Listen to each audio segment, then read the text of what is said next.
Hello again guys, welcome back to another Big L Devlin video. And today we're going to be talking about paganism, and we're going to be looking at going over the Eddas, and specifically this particular video we're going to be analysing and looking in between the lines together to one of the poems that I've written within my own Edda, the Devlin Edda. The poem that we're going to be looking at today is one called Of Her Misunderstood. If you haven't already watched it, then the link will go up in the corner there for you guys, and it will be at the end of the video also. However, I will be going through it in this video anyway, so that I'll read it straight through at, just before we start our discussion anyway, so you can hear the tempo of the poem and the meaning behind the words, because words on written paper, they have some meaning, but when they're spoken out aloud, they're brought to life. In the same way that Gauda magic works, for example, you need to put voice, phonetics, and sound behind, meaning behind what you are saying. And of course, the words that you speak, the intention behind them can differ from one person to another. So you may actually have, if I was to present you with this poem that I wrote, you may read it in a different way than I do, and that's fantastic. That's the great thing about poetry, is that it stimulates the mind, and we can all interpret it in a different manner. However, obviously I can only give you my own point of view, but please formulate your own point of views also, and I'm not going to hold your hand, so to speak, and tell you all the sort of secrets that I've written in between, as I say, the words that I've written, because I believe it's when your mind is ready, you'll understand what I'm writing about, if you're okay. And I feel that if I give you a shortcut to some of the meanings, I'll give you some of the basic meanings, but some of the deeper meanings, it will only ruin your learning experience. So today we're going to be looking, as I say, at the poem called Of Her Misunderstood, and it goes as so.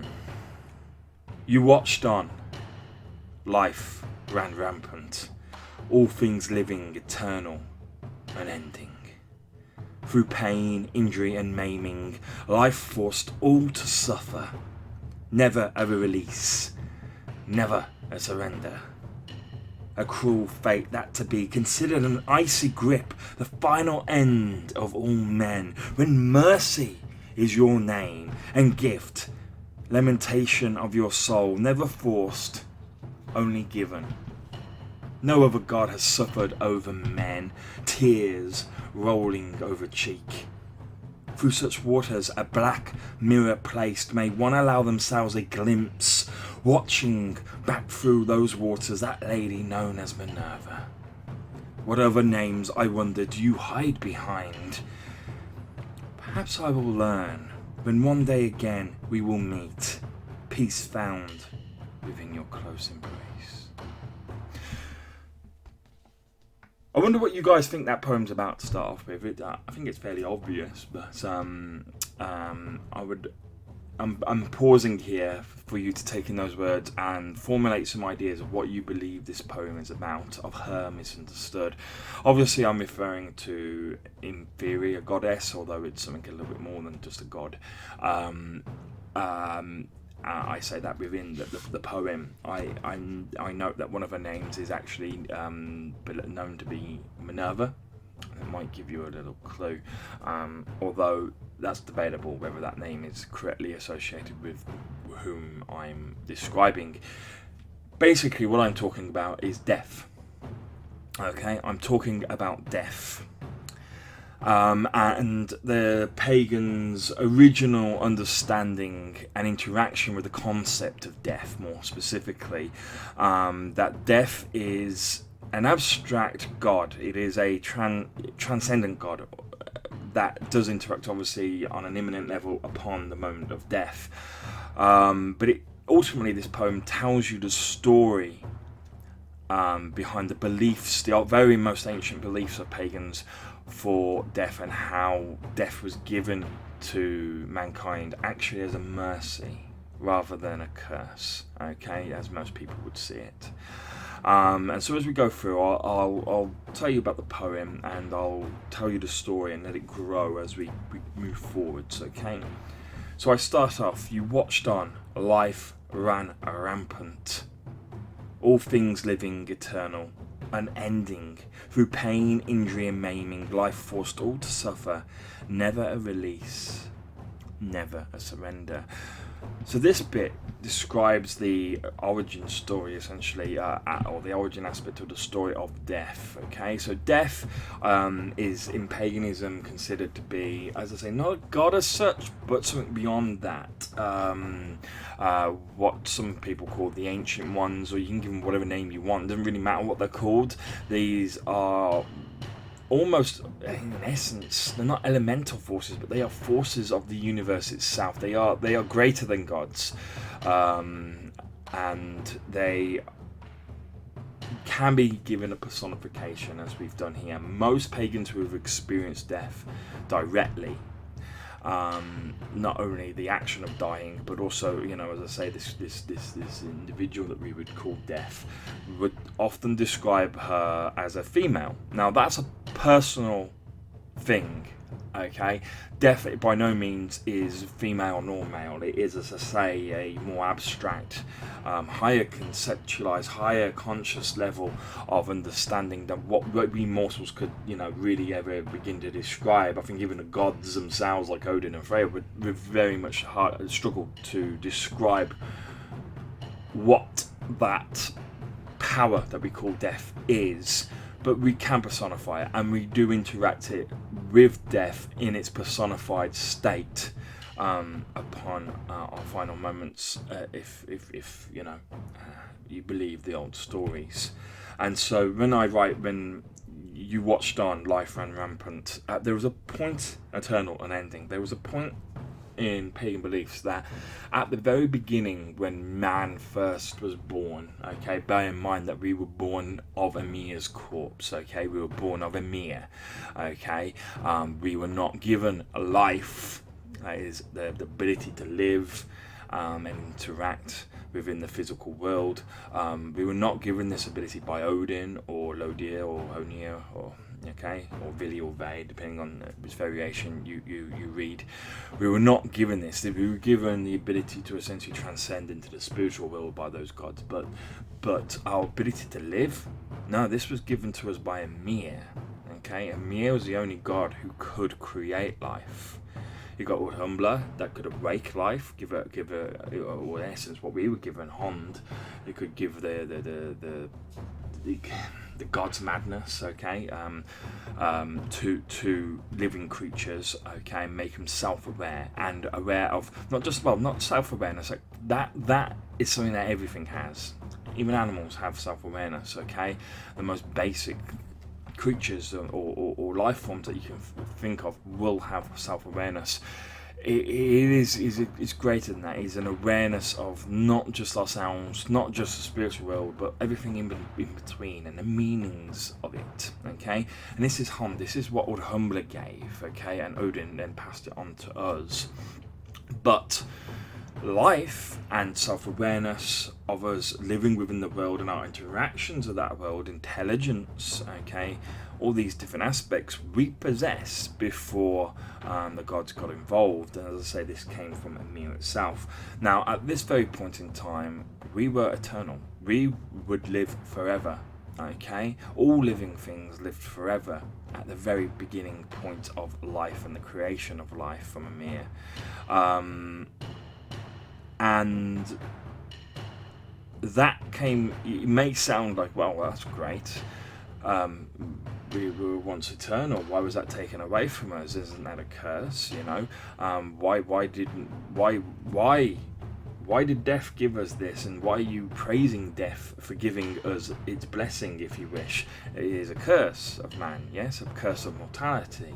No, okay, because of course life eternal does not mean that you're going to live forever young, forever healthy, forever without injury. We are men, we are physical nature, we are not like the gods in the same way, that they can be injured, but it takes a lot to injure them, and they have magics that can perhaps heal them and things like this. Men, we're quite fragile. We can be tough in our own way, but we are fragile, and the damage we take is permanent and can rarely be fixed, especially back obviously in the point of origin where this belief in death came.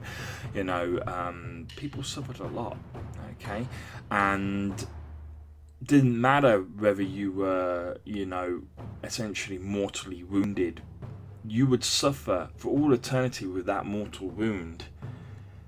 And if it was so much so that your body couldn't heal it, you would suffer for pain forevermore. If you were literally almost obliterated, eaten by an animal even, eaten alive by an animal, you would still, in essence, be bound, almost like the Vad is in current beliefs. You would be bound to your physical form still. You would still have a consciousness and awareness of that eternal suffering that you would then have to go through. And that was the fate of all men. Yes? All men would reach, the point which we reach now, essentially a point where their mortality is too much and the body would, in essence, be considered dead.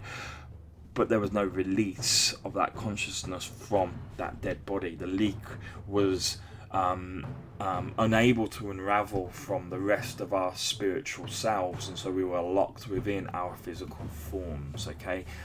I put up here now a link to one of my videos I've done on the pagan sense of self. You need to understand obviously what the leak is. That's the physical form, and how it is part of, it's in essence the pagan sense of self, or the pagan soul, and upon death it unravels and everything like this, and our consciousness can now go to the spiritual realms. Well, you need to have an understanding of this to really progress with the poem, because as I said, what happened was, as I say, death looked upon this and wept. Okay, a cruel fate, that to be considered an icy grip, the final end of all men, when mercy is your name and gift, the lamentation of your soul, never forced, only given. And this refers, as I say, to what death gave to us. Death, as I say, is this incredible power. Okay, and there are others like her, but the one that we call death looked upon us and wept. Lamentation of her soul, her very essence was full of grief, looking upon living beings such as ourselves and singers. It suffered eternity, a hell that's worse than any Christian sense of hell, and it being a known reality to all men. That's the worst thing, I think if people, if Christians, truly believe in hell, that they fear it. And imagine this true belief that there is a literal hell on earth. It is something to be afraid of. This lack of death, this eternity. Well, eternity is a long time. You get me? It's a long time to suffer for. And so, to suffer greatly as well over that time. The suffering will only get greater over time. And so, death looked upon us and saw within us this suffering, and it broke her almost, broke her soul in two. And so she decided it's something that, gods can't give. Okay, this is why I say it's something beyond the god, something greater, something more powerful in essence. Death came to us and decided to give us death, what we call death now, a release from our bodies upon when we can no longer suffer the pain and the injustice, if you wish, that is inflicted upon us by the physical world. When we've had enough, death will visit us and will give us an end, will essentially was what gave us that ability to unravel our spirit from our physical form. It gave us that ability, that power to find an end. Okay? And as I say, this is why it's a shame why in modern days she's seen as an icy grip, often how death is described as the final fate of all men. Death is not to be feared. There are worse things than death, and what existed before death was far worse, as I say, a literal hell on earth. And she gave us this mercy, as we would see it, as traditional paganists would see it. She gave us a mercy, a release from all the suffering and the pain that we would have, but it was never forced, it was only given. Death comes to us all. Okay, there are moments when pain is so great or injury is so great that you will not be aware of it, because our conscious mind is not fully active in most people upon these kind of death-like experiences. But death will come to us, but it will never take us unless we are willing. Death is never given unless we want it. And it is at that point when all suffering is so bad that we decide we've had enough of our physical forms and we wish to pass on. Okay, this is why you get sometimes these unexplained deaths within people, where they go to sleep and just never wake up, and they can't find a medical reason why they died. Even young people who have literally no health issues whatsoever can go to bed and literally never wake up. It happened in my school. Someone in my year at school died in such a manner they never found a reason why they died. They just didn't wake up. Perhaps he had enough of this world, I don't know. But that death is believed by pagans to have been a willing death. Okay, all death is willing. We choose to let go of our bodies, and death then allows us to unravel our souls from our body, gives us whatever it is that allows us to do that. Now we move on to the next passage within the poem. No other god has suffered over men, tears rolling over cheek. Okay, so that's just again re-emphasizing the grief that death felt for us and the mercy that she wished to give us.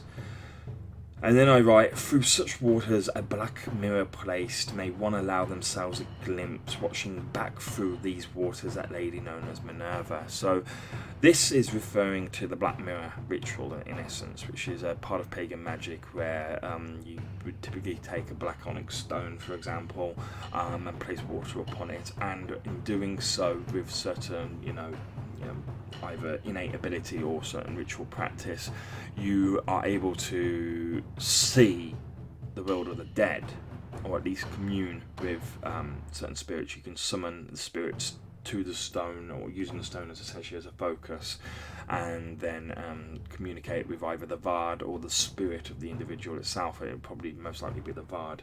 Okay, and that is what simply that is referring to. But then I mention, as I say, towards the end of that little passage, saying watching back through those waters that lady known as Minerva. Now Minerva is actually a goddess that is known not by many people. Is a goddess of essentially partially a goddess of water, or at least associated with the element of water. And Minerva is actually believed to be the goddess who gave King Arthur in the Arthurian legends his sword Excalibur to be essentially the Lady of Lake.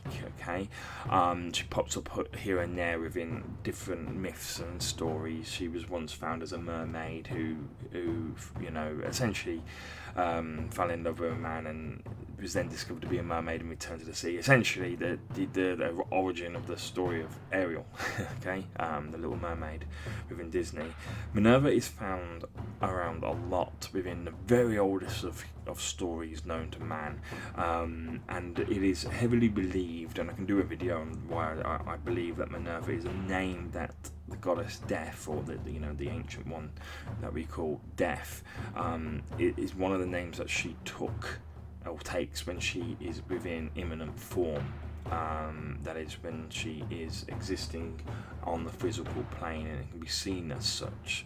It's one of the names she takes. I'm sure she takes many others, and that's why then when I go into the other passage, I use it as a sort of a bridge into the other passage. What other names, I wonder, do you hide behind? And then of course I get to the final point, that perhaps I will learn when one day again we will meet, peace found within your close embrace. And within this particular passage I'm referring to a personal experience, because the Eddas in their own way are, interpretations, personal interpretations of ancient myths and of stories, of beliefs that exist within paganism. And so, I have had an experience of death before. When I was 28, officially, I did die. So I I put it in there that, you know, and I had an experience of the other world as a result of that.